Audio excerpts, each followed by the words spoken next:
ভাই আপনি একটা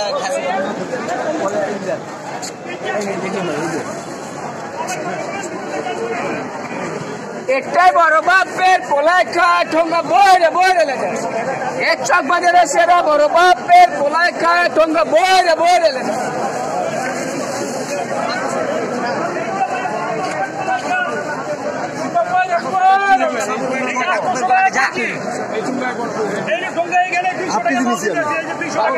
বাবুর ভাই আমি 400 টাকা হাফ কেজি মাল বলে দাও আমাকে 250 গ্রাম দেন এই যে 250 গ্রাম হবে আপনার দেখেন কম হয়ে যায় দরকার নাই আমি মুরগি নিয়ে যাই এই যে মুরগি আছে ভাইয়া এই যে দেশি মুরগি আছে পাকিস্তানি আছে এই যে খাসি এই যে শিক্ষিত